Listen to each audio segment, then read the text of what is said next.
Tritone substitutions. And that's a very difficult word. It sounds like it's very big and important. It's really simple. It's really, really simple. All you need to know is that secondary dominants can be substituted, replaced, with another dominant chord with a different sort of relationship to the target chord.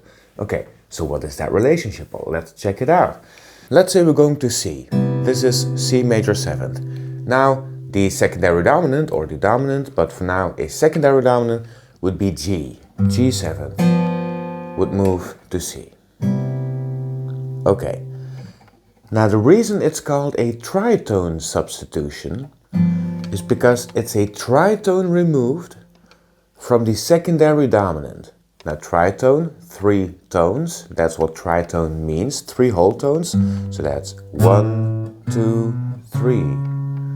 So now we have a D flat 7th leading to C.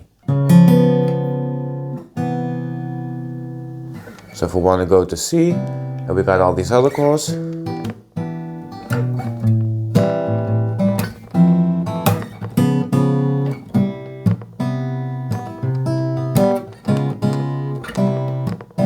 Okay, so that works. Now what do you notice? We're just going down a semitone. We're just dropping by a semitone. It's a very smooth transition. And why does that work? Why does this tritone substitution even work in that way? Well, G7th has the notes F and B as the most important notes for the tension that this chord has. It's the major 3rd and the minor 7th, the 2 notes you need to make a dominant chord. But those notes also have a tritone between them. That's a tritone. So those notes have some tension, and typically the minor 7th wants to go down and the major 3rd wants to go up. So they move in opposite direction. Right? Okay. Those same 2 notes are the major 3rd and minor 7th in D flat 7th.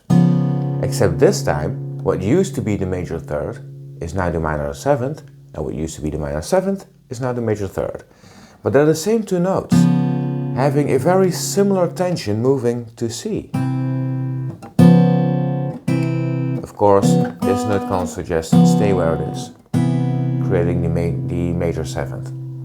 That's all the tritone substitution is. It works because the most important notes in the chord are the same as the notes in the secondary dominant. That's why it can replace a secondary dominant.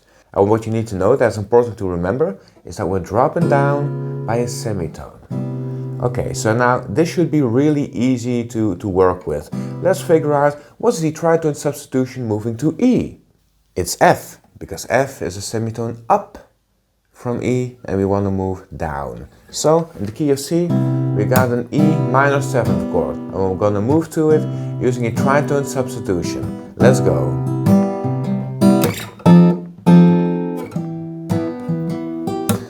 Now let's use a tritone substitution to get to the 6th chord, which is A minor 7th. What would the tritone sub be? It's B flat 7th.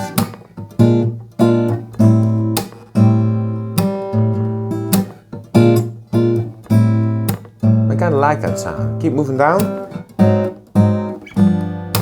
So that was a tritone sub. Here we go. Moving to 5. G7. Go back to the C.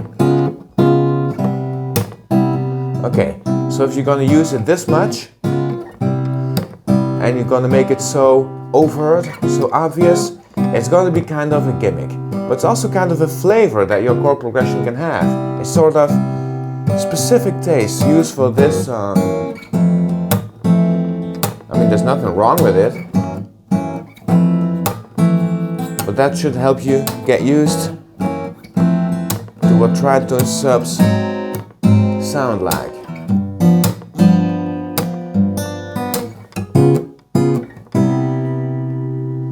And those are tritone substitutions. Wherever you can use secondary dominants, you can use tritone substitutions, use them in your improvisations, use them in your compositions, practice with those things, and I'll see you guys next time.